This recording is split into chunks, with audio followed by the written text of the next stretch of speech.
Well, the fact that we had a large group this year, about over 218 people, I believe, it's just great that we were able to get that many people to go with us and that they were all excited about the trip. That's right.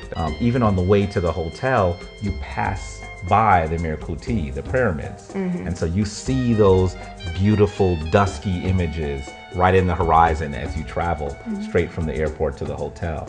So this year, I know we went directly to our hotel, and so we relaxed for a minute, got some debriefing on what was going to happen for the rest of our trip, and we saw everyone was still very excited and waiting to see all the incredible things. Welcome to Cairo, Egypt.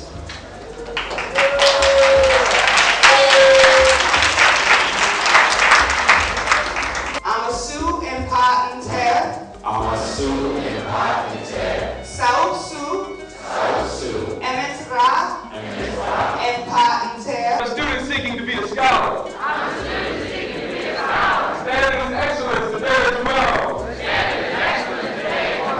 I am disciplined, focused, and on time. I am disciplined, focused, and on time. I think what's nice for this group this year is that we decided to switch the schedule up a little bit and go directly to the cruise ship on the Nile, or the Hapi as we called it back in ancient times. But you know, people were able to see the belly dancers, they were able to see the whirling dervish, where the man is meditating and spinning around in his fabric and being able to balance while dancing. So, you know, for children again who haven't seen anything like this, to see this on the first night, it kind of gives them an idea of how exciting the rest of the trip is going to be. So our first lecture, I believe, was Runoko Rashidi. Yes, oh, the great eminent, historian, incredible Dr. Runoko Rashidi. Rashidi. If you don't go anywhere in your life, if you leave the United States, come to Egypt. Because in Egypt, you can see what African people did when we ruled the world. And so then from there, I think we went directly into getting out there and seeing those wonderful monuments on the Giza Plateau.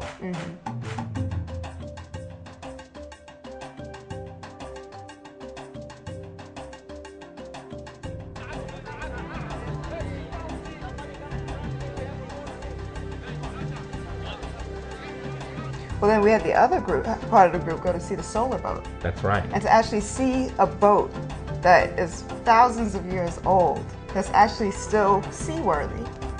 And the fact that they actually kept the instructions, they took the boat apart, put it into pieces, and created instructions for people to be able to put it back together. I mean, this is thousands of years ago. And to be able to take that boat and put it out on the water again. That's right. And my understanding is that after taking it out into all these 1,500 pieces, it took almost a decade for them to put it back together. Then we traveled over to another part of the plateau where we saw an incredible sight. The site of the great Heru-Amonkhet, also known as the Sphinx. And after that, I think some of our folks were brave enough to try to take camel rides. Which is actually kind of funny. The Egyptian Museum in Cairo is also a really incredible experience.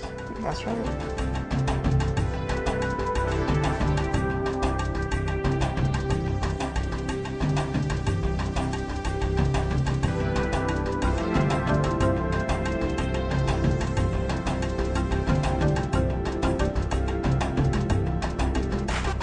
Remember the hair room. You gotta talk about the hair room. The hair room is usually, we see it right after we come out of Tutankhamun's. And you know, of course it's off to the side. But there you'll see that sisters and brothers and all of our people in ancient Egypt were wearing locks and wearing braids. And so I think we really get clear about what kind of people they were once you get in to see the hair room. But you know, we went into Luxor Temple and did that wonderful tour where we talked about the temple itself being the blueprint for the divine human being. And that as you're walking through the different chambers, you're actually in different body parts that are supposed to be symbolic of how we're supposed to treat our inner temple in order to be divine. And I thought that was incredible. And actually looking at the lotus columns. If you look on the capitals, they are not very well painted like the ones we have seen in Karnak. But in this court, they used to celebrate the wedding of god Amun-Ra with goddess Mut. They will carry the holy boat, sacred boat, on the shoulders of the priests to come to the temple, walking through the colonnaded area and then the avenue of sphinxes. where you have seen part of it there, because the two temples were connected to each other. Often they'll say that Karnak, the Ephesus, is actually the largest spiritual center still in existence in the world because it's so immense. But I always say that Karnak and Luxor really should be considered one temple because they're connected by that avenue of Harem Ankhet statues. Some of them are ram-headed and some of them are human-headed. And this shows you really the beginning of Judaism, the beginning of Christianity. They were also in our African land. That's the reason we all have to cope together and to practice our religions. No one, is better than the other one. All religions are equal from my point of view, because if you search in the roots, they all come from our land. That's the reason we have to respect each other religions.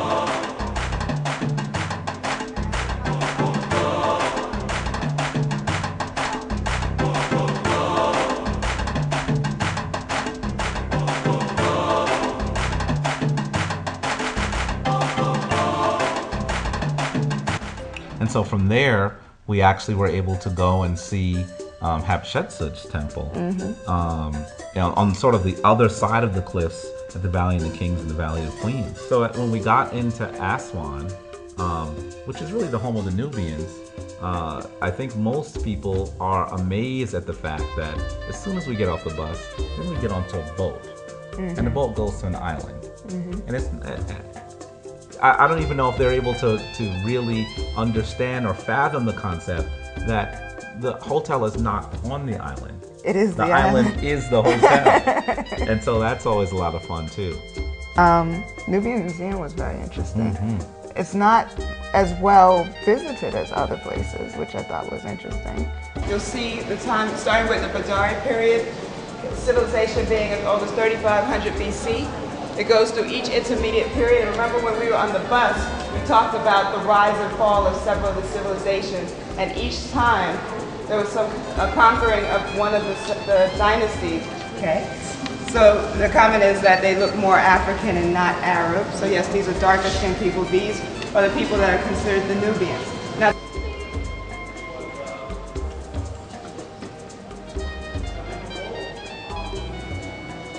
after they get to Abu Simbel, when they walk around that corner and see that structure of those four monumental structures of Ramses II, also known as Usur Ma'at Ras or Tepen Ra, it is just amazing. Each of them is about 6 stories high, and they are probably one of the world's great wonders. Nefertari, she has her own temple that he created for her. The beautiful one has arrived, Nefertari. That was incredible because you go in there and you see her in the image of Het Heru, which is the principle of beauty, dance, art, and music, and she's playing music with her sistrum. And, you're still able to see images that are left on the wall. Now, Ramesses II had over 100 to 150 children. So he was trying to make sure that his bloodline remained very strong. He took care of all of his wives and was married to Nefertari for approximately 20 years until she passed on, and then took on Asnofret as his next great wife. And one of the evenings, we decided that we were going to have dinner on the desert. And so you remember what that was like? Yeah, well, Janice and Gloria did a great job of, the event planning. So we had couples that actually renewed their vows. And some people who actually wanted to be married there symbolically. I remember we did that a couple of years ago. Yes, so we did. It's a beautiful experience. You're out, these cushions that we sat on, and these low tables, and there's drumming, and there's dancing, and just music everywhere. There's food everywhere. We finally.